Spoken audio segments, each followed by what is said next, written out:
أعوذ بالله من الشيطان الرجيم بسم الله الرحمن الرحيم Bismillahirrahmanirrahim. Assalamualaikum warahmatullahi wabarakatuh. Syukur alhamdulillah kita bisa berjumpa lagi di channel ini. Harapan dan doa saya semoga saudaraku selalu diberikan kesehatan, dilapangkan rezekinya, diampuni dosa-dosanya, dan dipanjangkan umurnya. Amin ya rabbal alamin. Sahabat beriman yang dirahmati Allah, golongan penghuni surga Firdaus yang pertama adalah orang yang khusyuk dalam sholatnya.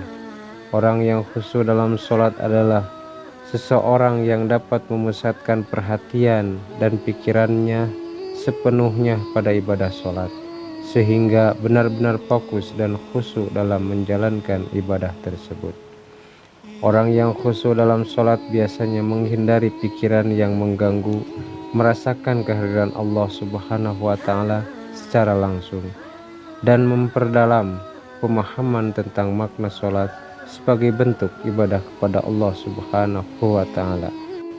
Dari Abu Qatadah radhiyallahu anhu, Rasulullah Shallallahu alaihi wasallam bersabda, "Sesungguhnya aku hendak menyuruhmu melakukan sholat, kemudian aku hendak pergi ke pintu-pintu rumah kalian untuk menyuruhkan agar seluruh perbuatan dosa ditinggalkan. Lalu aku ingin membakar kayu bakar yang akan diletakkan di bawah tempat tidur kalian. Kemudian aku ingin memerintahkan kepada para pelayan laki-laki dan perempuan agar kalian tetap khusyuk dalam sholat." Hadis riwayat Ahmad. Dan yang kedua, orang yang menjauhkan diri dari perbuatan dan perkataan yang tidak berguna. Orang seperti ini cenderung memprioritaskan kegiatan yang dapat memberikan manfaat positif seperti belajar, bekerja, berolahraga, atau beribadah, dan menghindari kegiatan yang hanya membuang-buang waktu dan energi seperti menghabiskan waktu dengan hal-hal yang tidak bermanfaat atau mengikuti gosip yang tidak berguna. Dari Abu Hurairah radhiyallahu anhu, Rasulullah Shallallahu alaihi wasallam bersabda, "Tidaklah kalian lihat bahwa berbicara tentang urusan yang tidak berkaitan dengan kebaikan adalah dosa besar?" Para sahabat bertanya, "Ya Rasulullah, apa itu?" Beliau menjawab, "Itu adalah gosip." Hadis riwayat Muslim. Yang ketiga, orang yang menunaikan zakat. Orang tersebut menunaikan zakat sebagai bentuk ibadah kepada Allah Subhanahu wa Ta'ala dan juga sebagai bentuk kepedulian sosial terhadap sesama manusia.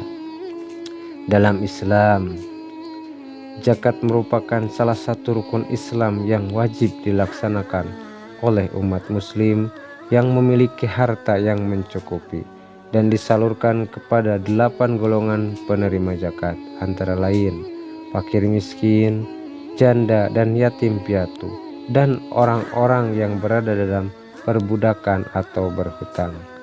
Dari Abu Hurairah radhiyallahu anhu bahwa Rasulullah Shallallahu alaihi wasallam bersabda, "Islam didirikan di atas 5 perkara, yaitu kesaksian bahwa tidak ada Tuhan selain Allah dan Muhammad adalah utusan Allah, menegakkan sholat, menunaikan zakat, berpuasa Ramadan, dan haji ke Baitullah." Hadis riwayat Bukhari dan Muslim. Yang keempat, orang yang menjaga kemaluannya. Dalam agama Islam, menjaga kemaluan adalah bagian dari kewajiban umat muslim untuk memelihara kehormatan dan menjaga diri dari perilaku yang merusak moral dan nilai-nilai agama. Orang yang menjaga kemaluannya cenderung menghindari perbuatan atau perilaku yang merugikan dirinya maupun orang lain, seperti berzina, melakukan pornografi, atau menghumbar aurat. Hal ini dapat dilakukan dengan cara mengontrol diri, menjaga pergaulan, serta mengikuti ajaran agama secara konsisten dan disiplin. Dari Abu Hurairah radhiyallahu anhu, Rasulullah shallallahu alaihi wasallam bersabda, "Jauhilah zina, karena zina adalah perbuatan yang paling besar dosanya setelah menyekutukan Allah." Hadis riwayat Bukhari dan Muslim. Yang kelima, orang yang memelihara amanat-amanat yang dipikulnya.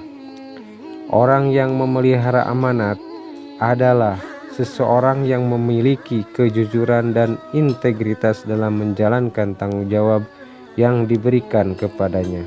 Orang ini menghargai kepercayaan yang diberikan kepadanya untuk pengelola atau menyimpan sesuatu yang bernilai dan berusaha untuk menjaga dan merawat amanat tersebut dengan sebaik-baiknya.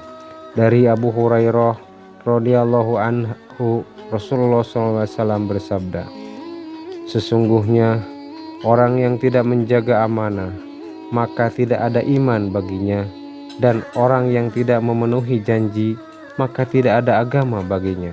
Hadis riwayat Bukhari. Yang keenam, orang yang menepati janjinya. Orang yang menepati janji adalah seseorang yang dianggap dapat dipercaya karena selalu memenuhi janji-janjinya dengan tepat waktu dan sesuai dengan kesepakatan yang telah disepakati bersama. Orang tersebut memiliki prinsip untuk memegang teguh komitmen dan integritas dalam segala hal yang dilakukannya, dan tidak mudah membatalkan janji atau mengecewakan orang lain. Hal ini bisa dilakukan dengan cara berpikir matang sebelum membuat janji, menghindari membuat janji yang sulit ditepati, serta selalu berusaha untuk memenuhi janji meskipun dalam situasi yang sulit sekalipun. Yang ketujuh, orang yang memelihara sholat. Orang yang memelihara sholat adalah seseorang yang memiliki kesadaran dan ketaatan dalam menjalankan ibadah sholat sebagai salah satu rukun Islam yang wajib dilaksanakan oleh umat muslim. Orang tersebut menganggap sholat sebagai bentuk penghormatan dan ketaatan kepada Allah Subhanahu wa Ta'ala, serta sebagai sarana untuk membersihkan diri dari dosa dan memperoleh keberkahan darinya. Hal ini dilakukan dengan cara melaksanakan sholat secara teratur, baik secara individu maupun berjamaah, sesuai dengan waktu dan ketentuan yang telah ditetapkan. Dari Buraidah radhiyallahu anha, Rasulullah SAW bersabda, "Sholat adalah tiang agama.